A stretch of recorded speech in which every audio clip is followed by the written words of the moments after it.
Welcome back to the Daily Drum on WHUR and Sirius XM Channel 141. I'm Harold Fisher. Last week, we were talking about spring lawn and garden tips. Well, tonight, we are taking you inside your home. You may look around and decide it's time for something new. You may want to do a little freshening up of your home decor, or you may want to change an entire room or rooms from stem to stern. Big or small changes, we have the perfect expert for you tonight. My guest is Noel Benitez, owner and lead designer for Unparalleled Eye Designs. Noel, thank you so much for joining the conversation. Good to see you again. Pleasure, Harold. Happy Friday and happy spring. Yes, all of that. So, with the happy spring in mind, is this the time that a lot of people make big decisions or even small decisions about decorating their homes or making some changes? It's absolutely the time, and it should be the time. I would venture to say that any time is available to, redesign your home and rethink it. But the springtime is especially unique because along with you making changes, so is, Mother Nature and a lot of other important things are happening around the world around springtime. So it's an opportunity to get into your space, rearrange furniture, bring some of the outdoor in, switch out some of those fabrics. So, the winter time, if you live in a cooler place, we have fabrics that conduct warmth, so it might be furs and wools. But when it comes to the springtime and we're going into the summer, we can switch over and bring in some linen and some organic cottons. And there's subtle ways that you can make these nice changes, but you'll feel the impact as someone that your space. You'll be like, wow, little subtle changes will feel quite big. Hmm. So when you say switch out the linens or switch out the fabrics, where in the house would you do that? So bedding is one. Like wintertime, I know people like to go for fleece sheets. So that's one place to start. Or even if it comes to accent pillows, for those of us that do have accent pillows, there are times in the warmer months where we might have like a sheepskin sort of situation or a fur, be it faux or the real deal. Careful with PETA. But so there, those are some ways, or, sometimes you can get those pillows that have the inserts.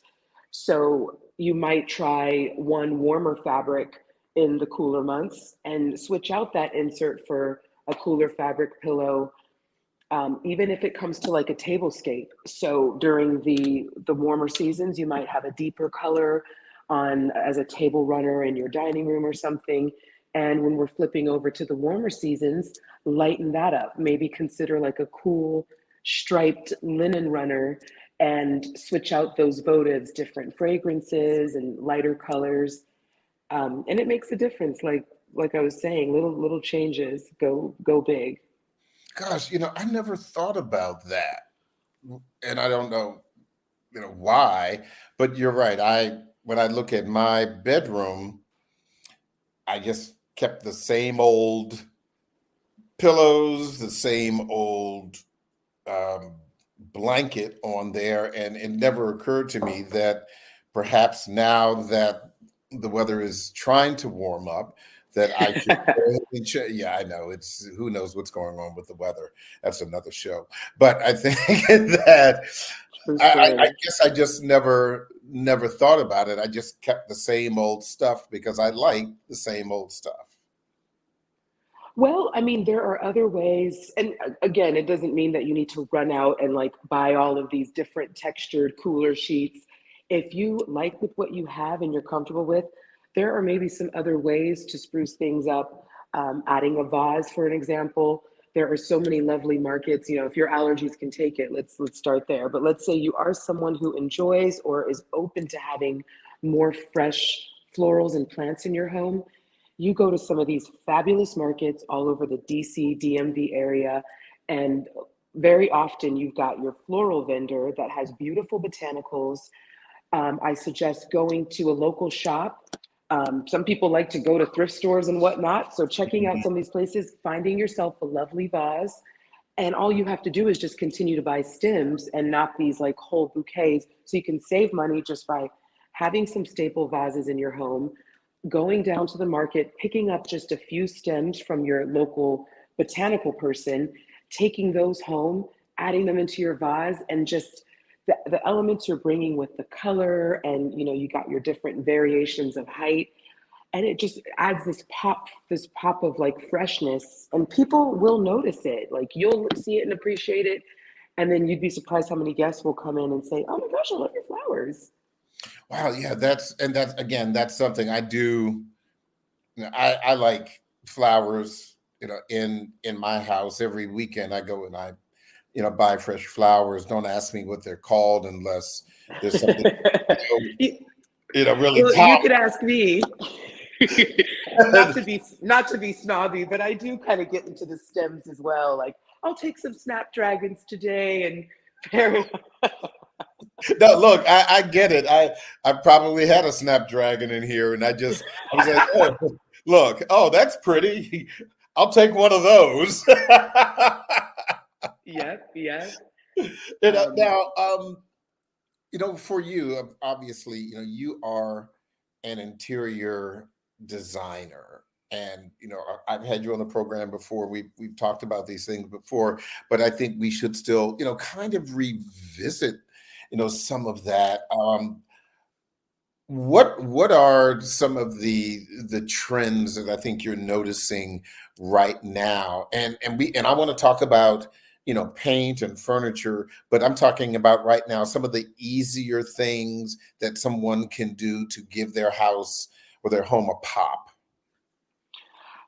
so back to keeping it like more budget friendly. Right. I actually just the other day, you don't see it now, but I took down a metal piece of artwork that I have, and I took some cool metallic paint because I'm going with the new Mediterranean type of. It'll reveal itself in time. And I took that fresh spray paint, took it out on the balcony, and secured the space to make sure there wasn't any like paint in a place it didn't need to be, and spray painted that, and it just added this luster and this vibe and this shine. So I recommend starting with something like a fun little spray paint, a fun color, testing something out, not necessarily a big robust piece of furniture where you don't have to feel like you've got painter's remorse. I mean, Yeah. think about something that is maybe nostalgic, or maybe like it's a new style that you find yourself enjoying, and seeing if there's like a neat object in your home, a small dresser, an accent table, a vase or something, and seeing if you can maybe reface that and create a new piece with it. Back to the pillows, like we talked about switching out fabrics, but you can also go and pick up some cute little pillows at like World Market, or go to like, we all know Home Goods. I like to mention Home Sense because Home Mhm. Sense has some, you might find a cool little light fixture, something along the way. Maybe considering bringing in plants. I'm always a fan of, like we talked about flowers, but you can also bring in like some plants that can be a little bit more hardy, and some succulents. And then also maybe consider adding in some fresher elements, like maybe you bring in some pretty lemons or something for your kitchen, some Meyer lemon. We have really nice produce this time of year. So whenever I come up with like have some beautiful produce, I actually like to set it in a high visibility area in my kitchen. So not only do people know like, yeah, grab a mandarin, but put the mandarin in like maybe that's a beautiful porcelain bowl that's been in the family, or maybe you find something. And so you bring in like this edible element with the design element, and you can have some fun with it. Yeah, man. And again, that's probably for your average person, or a person who may not necessarily be creative, such as yourself, um, but may be willing to, experiment. And yeah, don't spray paint the heirloom that your grandmother gave you. That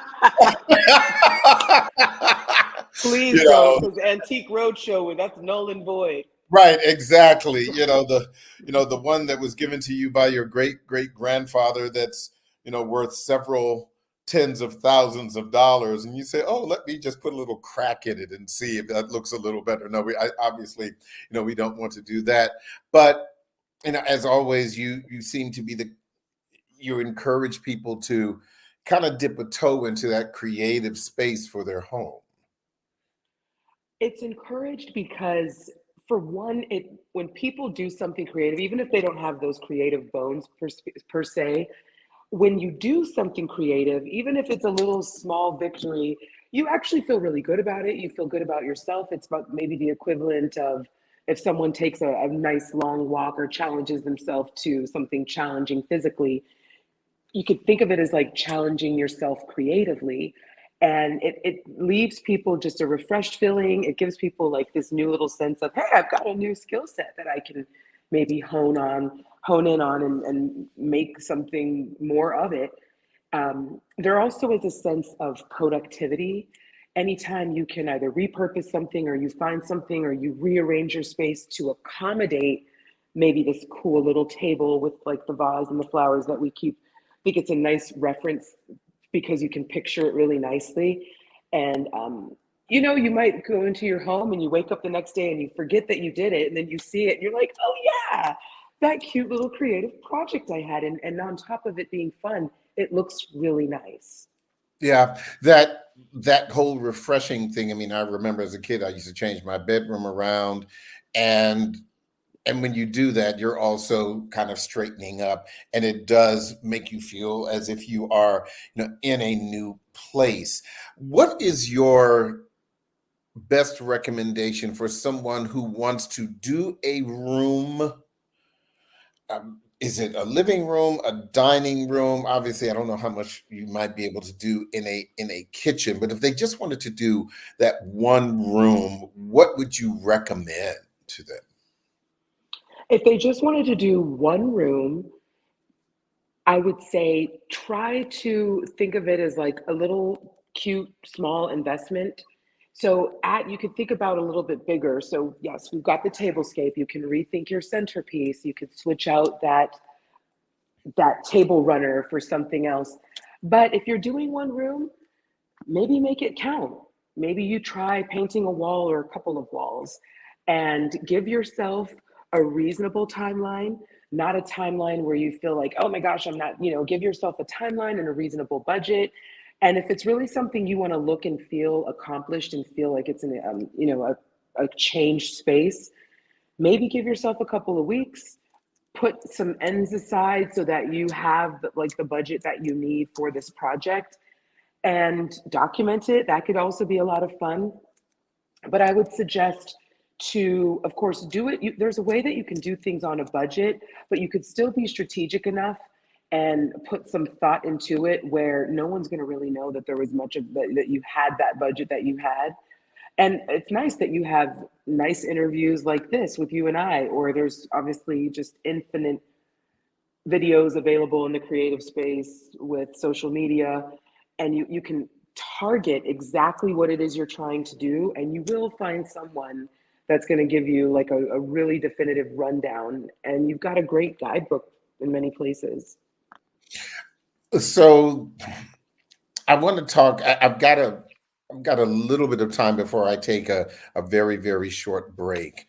But one of the things that, and maybe I'll just give you this heads up about some of the other things I want to talk about on the other side. I want to talk about rugs, and not just about how they look, but how they feel, and what should we expect? Because I've been trying to, find the right rug for my living room, really kind of struggling with that. The other thing I want to talk to you about Are is these your priorities, Harold?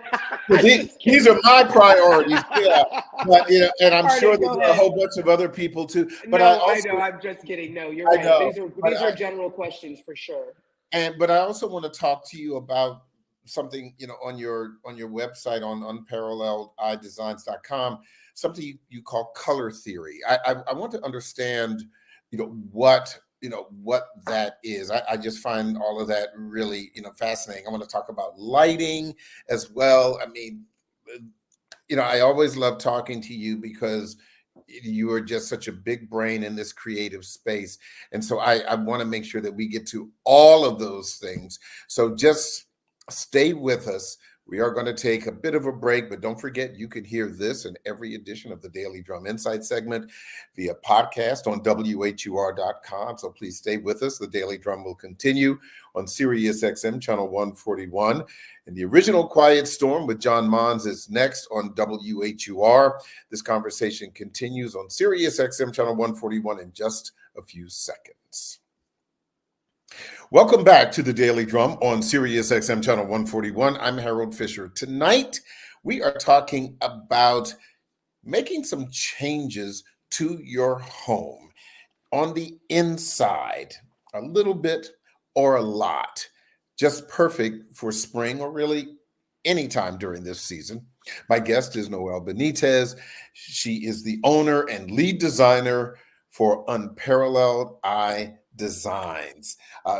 Noelle, before the break, we were talking about so many things, and I wanted to talk first of all about rugs. Color is one thing, obviously, and everyone has their own different ideas. But how do you know when you have a good rug? I personally like a rug that is thick, that feels good under my feet. But I've noticed there are just multiple textures and the prices are all over the place. You mentioned like a Home Sense, there's Home Goods, you can go to a rug store. When shopping for a rug, what do you tell your clients?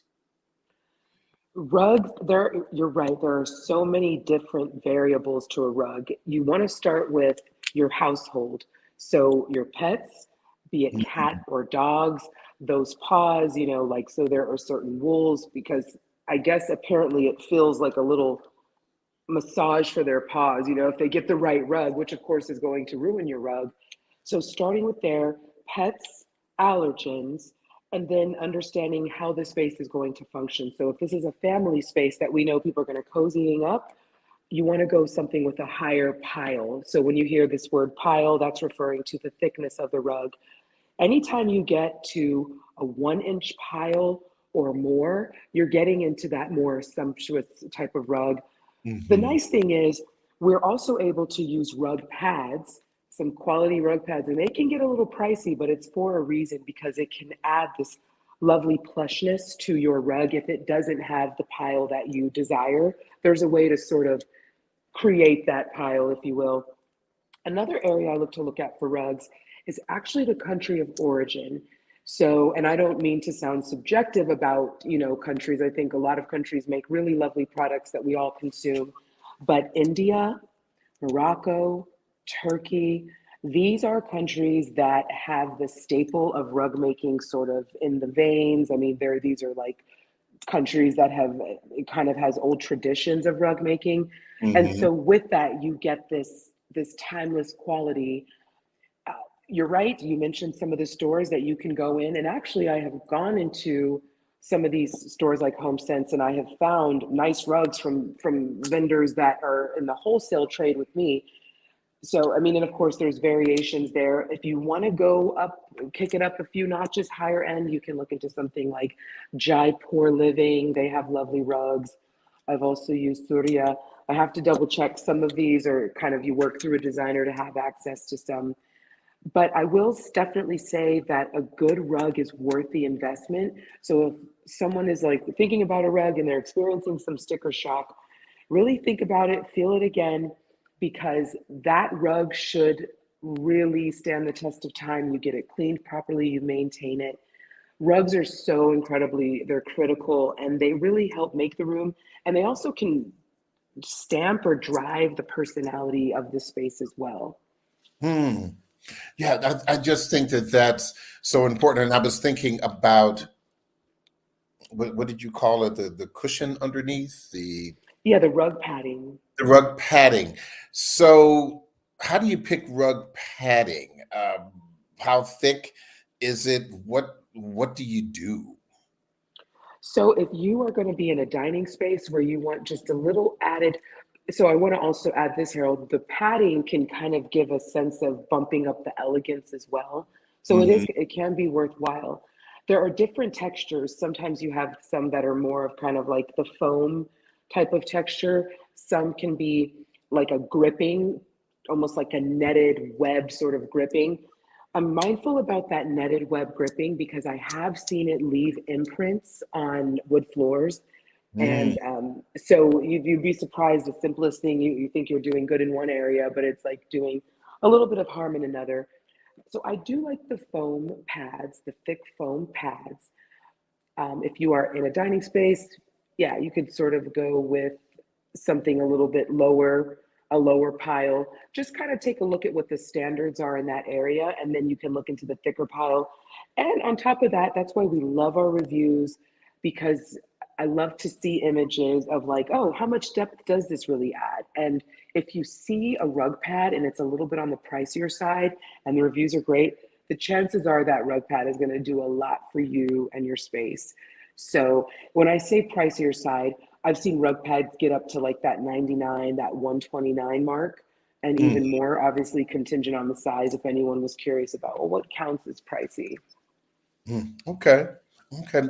So let's talk a little bit about some extra work, that a bigger project. And say you want to paint a room.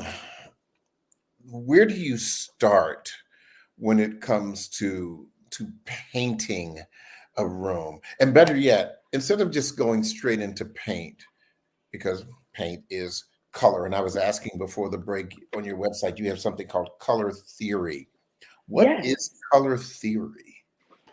Color theory is, I'll start by saying that there's a high level of subjectivity, my own Hmm. perception of color and what colors have a nice affinity. Some things are just clear, they have an affinity.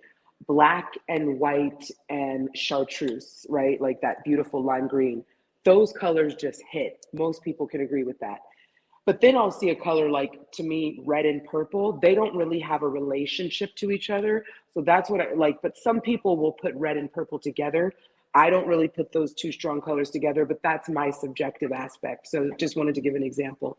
The Hmm. color theory from the website was just adding unparalleled eye designs that own special sets apart sort of twist to the aesthetic overall. So even though I work with a lot of different aesthetics, there tends to be this running theme and signature of bold, vibrant colors, colors that people are maybe a little bit shy to even think to consider. But then I kind of arrive at like, given the space and given what you like, let's try this. Like you see behind me, I've got a black wall, and then back a little bit further, I've got a coral wall, and Right. these are colors that just make sense, and I kind of move forward with them. But and I see your color back there. You've got a little bit of a terracotta, but it has a little bit more on the heavier on the brown. And so that is actually quite a timeless color, because I don't know when you painted that, but you're starting to see that color quite a bit. So dealing with a level of timelessness and dealing with the level of honoring that person's lifestyle, all of that goes into color. So, or if someone tells me, oh, I want it to feel like a cigar bar, my mind goes into chocolates and things of that nature. If someone says, I want it to feel very like light and fresh and not heavy whatsoever, that's when I start to find out, do you like blues and do you like greens? Because I can go with a very, very, very light color, maybe like an off-white or a gray, but maybe it has this undertone of this unexpected green or this unexpected blue that if you blink, you can miss it. But if you're paying a little more attention, you'll say, oh my gosh, there's a hint of something in this color. So color can be very surprising and very unexpected and like create some really, really strong impact. So I absolutely love working with color. Yeah. I like, I do, like color, but sometimes figuring it out can be dangerous. Especially if you're choosing red or burnt orange for your house. Yes, Yes, it can be. purple and spray paint yellow, or who knows. But oh gosh, I guess the Omegas would like that. So anyway. But can I just make a point about the dangerous? I remember this is 4 years ago now, I had a design consultation with a lovely family. And the reason I say burnt orange is they had burnt orange in they had a beautiful home, big high ceilings. The dining room was burnt orange, the hallways. I was blown away. You go upstairs, same was the primary bedroom. But meanwhile, they had three little ones that were running around with their heads, like, running around like crazy. And I couldn't help but think the color in this home is absolutely affecting the behavior of these children. And I don't want to sound like a child therapist, and I don't want to sound like I'm being judgmental but Right. I was like, there's no way, because I felt affected by the color. And I was like, these kids, and it blew my mind, the color. I'll never forget it. Like, I will never forget the color of that. And they didn't even go with the project. I thought, wow, those kids are going to run around like crazy. But but to your point, so what would you have recommended? Because like you said, you're not a child psychologist, but we do know that certain colors elicit certain emotions. There are calming colors, there are exciting colors, and there are colors in between. So what would you have recommended, if not to keep the kids from running around, but at least giving a feeling of calm? well, I would have start by saying we don't have to sacrifice this rich, deep, dynamic color. Let's just find a lovely corridor, a stairwell. We'll find another space where we can enhance it. And it's not going to be a space that you're sitting in and necessarily reading in and trying to find a peace of mind. So that's when I tap into my clients' mind. Sometimes people ask about, like, what's my inspiration? And I'm being so serious when I say my clients are Mhm. my inspiration, because I kind of like to get into their world and get a sense of, how do you want it to feel when you come home? What do you want this experience to be like when you do have guests and loved ones over? So I try to get into their mind a bit like that. If they even say, I like cleans, I like neutrals, I don't like a lot of deep color, that's not my job to convince them, let's go with the saturated color. It's now my job to come up with the best neutral palette that's going to be warm. I like to add a little creaminess to my neutral colors so that it does feel elegant, and you get a little bit of a velvety sort of feeling when you choose the right colors. I've been dealing with colors for a while, and I always want to make sure there's not that industrial tone. I have seen grays on walls that, I think I mentioned this previously, like, if you can paint a utility box with it, it 100% should not be on the walls in your home, because it can create a level of sterileness. I probably have about 20 main go-to colors that fall in this category of, like, not too much, elegant, creamy, sophisticated, flows with a lot of different things. And I go to my wheelhouse sometimes for colors, for sure. So let's talk about paint, and not so much color, but let the different paints have different textures, as we know, different finishes. But what is a good paint? And I know good is just such a broad term, but how do you know Mhm. that you're picking a good paint?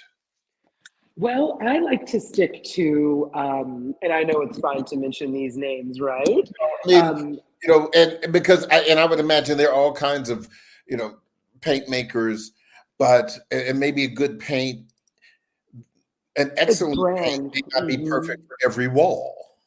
Well, I would say, I don't always get wrapped around the axle with some of these new, like, water and spa. Like, every once in a while, you can read a product and I can find it a little bit flowery, and I could say, there's a previous product that you guys have that's Mm, comparable and not the same. So I would say, be mindful of some of these new breaking edge products and make sure that it's not just a fine line between that and something that you know works well, and that there's just a little bit of a cost, and there's a big cost variation.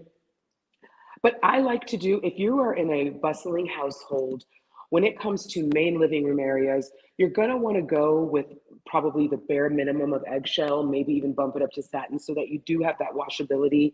If I'm dealing in spaces where it's like, we're not going to have a whole bunch of little kids running around sort of thing, or we're not going to have a lot of high traffic activity going on, then I like to go with matte paint. I like matte and I like flat because I find that it's like such a true representation of the color.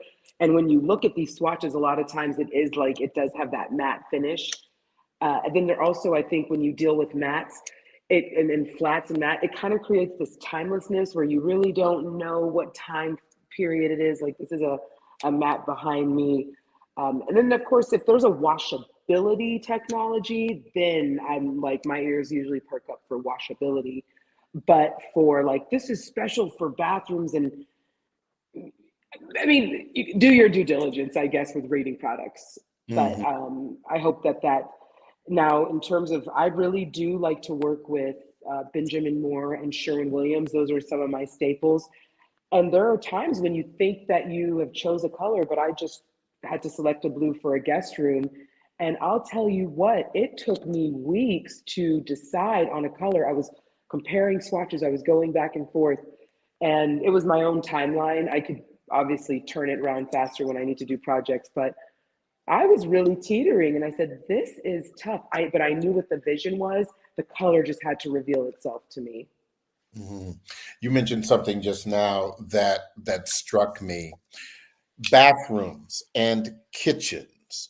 Bathrooms, obviously, where steam may be an issue, or kitchens where, for people like myself, when I cook, a lot, and so there may be temperature fluctuations. There may be steam in the kitchen. I'm not doing any frying, so I don't have to worry about fish grease.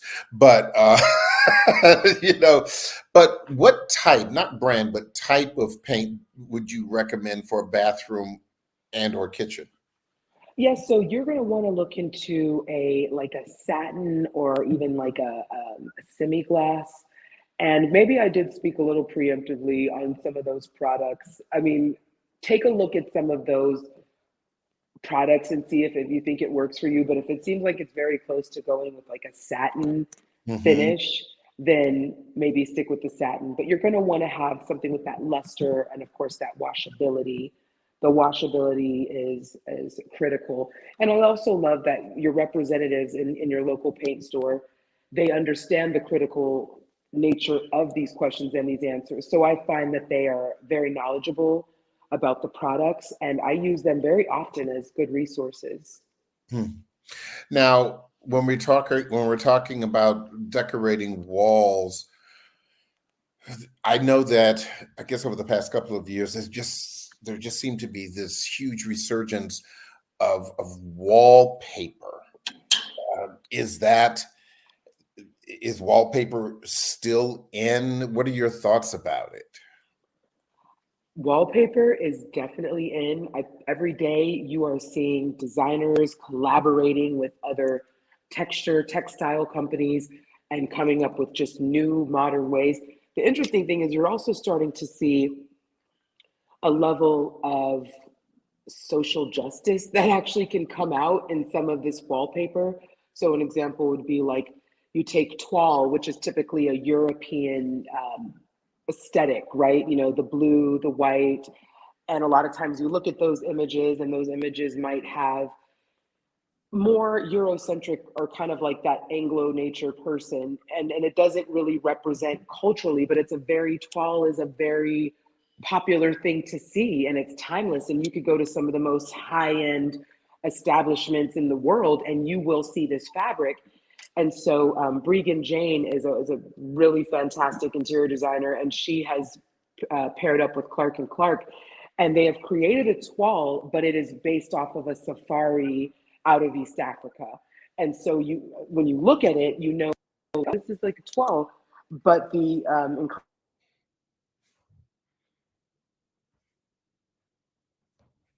Oh my. Oh, I think we lost you. Are you Yeah, there? okay, pardon Okay, that, there pardon you that. go. You're back. And so then, but you see that there are these other elements. So there's like this, now there's like this new cultural appreciation of something that is typically kind of like really historic. So I was, and I sort of made, and it wasn't even like a point that was made out loud outside of my inference of, wow, there's a form of sort of radicalism, if you will, or you're sort of taking something that's typically like an old European type of feel, and you're switching it up, and you're giving it the aesthetic of like an East African safari, and you're combining these worlds, and it's actually really quite special. So I think if you want to make a statement with the wallpaper, also consider taking a look at like who the designers are and like what their inspiration was behind the collection. If you want to do it in a way that's visually impactful, but maybe there's like a social impact behind it. And then also the peel and stick.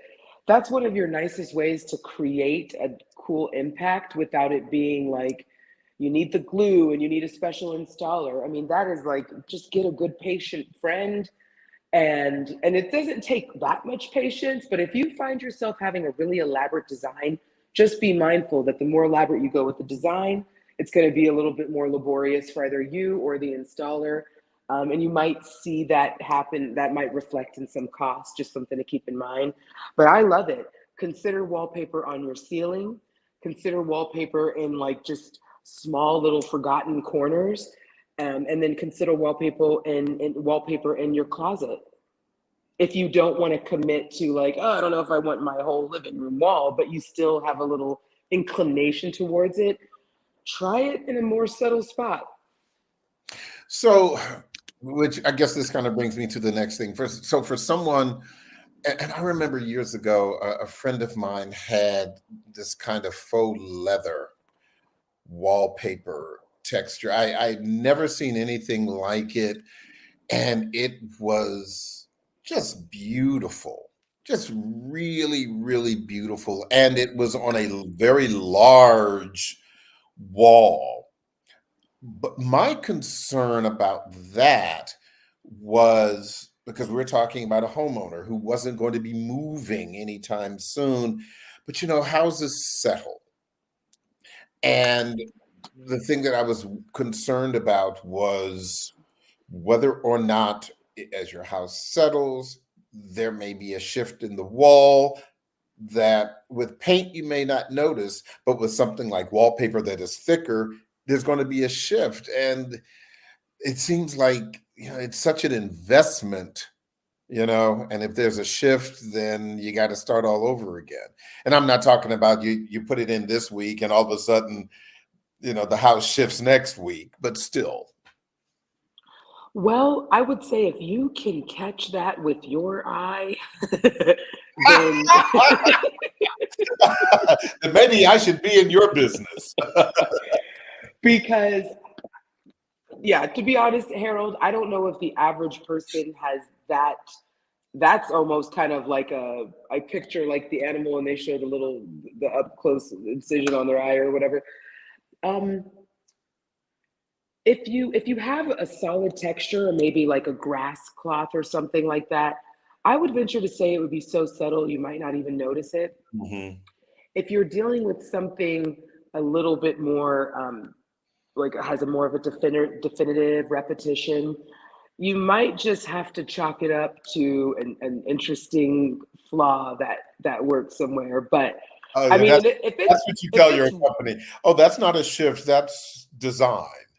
well, if your company comes right in and sees that, I would take them back over to the spread of food that I have. Let them Would you fixate like a on that. drink? Fixate on this. Right. I only have, well, I've got a few minutes left, but there are a couple of other things that I did want to ask about. Are there what can you do to make a small room look bigger? But one of the number ones is adding a sizable mirror, a mirror that place it in in an area where it's going to reflect the most light, because that's just going to repel that light. It's going to give you this sense of resounding space. That's one aspect.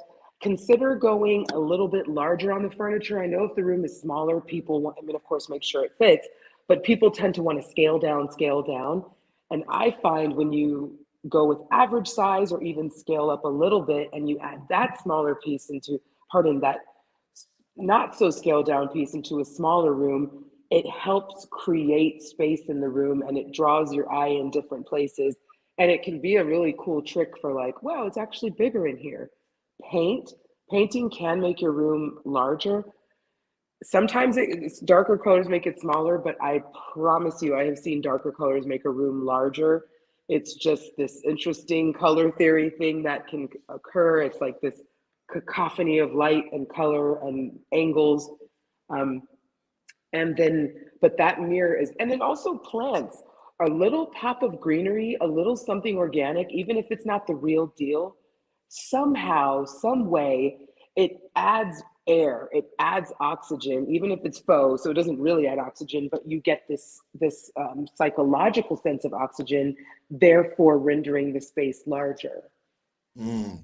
Now, about lighting, I mean, we could have an entire hour-long discussion about lighting, but even in this conversation, and for those who want to see what I'm talking about, this will be posted on WHUR.com, and I'm talking about this visual conversation. So you can go to our website. But even looking at your place right now on your ceiling, and this is one of the things that I just think is just so amazing. Yeah, you've got this kind of Middle Eastern motif, and I mean, that just does it for me. It because I love the light, and I love your style, and we can have a conversation about that also. But the thing that I really love about it is that there's light on the ceiling and not just the lamp. Talk to me about that idea. Yes, that cascading pattern is something that, well, let's start by saying it is a little unconventional and it can take you to a little bit of that bohemian space, Hmm. which isn't for everyone, but for those that it is for, or sometimes people don't even know that it's not for them. And then they see it and they're like, wait, I'm a bigger fan of this than I would have guessed if you would have said, do you want a light fixture with pattern on the ceiling? So the light that it cascades, it's obviously not a functional light, but it does something for the space, the spirit of the space. It can create a form of elegance. I mean, I've been in here and opened a bottle of champagne under that, and the way the light sprinkles, I mean, it just feels very luxurious. It And does. yes, and the fact that you can bring luxury into your home with just the one light fixture and the light, the way that it cascades, it's kind of a cool way to set yourself apart from other things. But and you can also see it kind of runs down the wall. So it almost, if you're Yeah. like, I just don't want wallpaper, but I want something, consider this sort of idea of texturizing your space just through the way that illumination is running through your space. I've also had people get these cool little sort of spotlights that can change, they can cascade different colors, and it adds this moodiness. Not everyone likes a big glaring light. Some people like things a little moody, sultry, sexy. And this is actually at its highest. I would definitely suggest being mindful because anything over 60, it wasn't even taking a 60 bulb. You wouldn't believe how many bulbs I had to try out to get to this right cast. So there's a little behind story. You can, if you're interested in a fixture like this, consider something like Etsy and make sure you read the reviews, but you have a lot of international sellers and vendors and they're selling these types of products.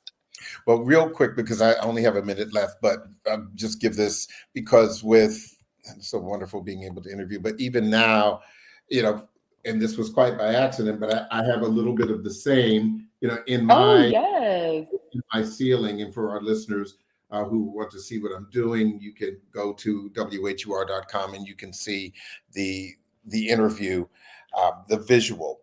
And as always, Noel Benitez is always visual. in everything. So, Noelle, I wish I had more time. Thank you so much for sharing your expertise. Just absolutely, uh, just wonderful. Always talking to you. I really appreciate your time. I appreciate you so much as well, Harold. And, give me a shout if you need some other little tips. And good luck to the viewers on any of your home projects. Absolutely. This is now is the time. That is the Daily Drum for this Friday, April 26th. For News Director Renee Nash, reporters Millette Green, Bramante Bryant, producer Candace Atkins Wilson, and engineer Iron Waller, I'm Harold Fisher. Good night and have a wonderful weekend.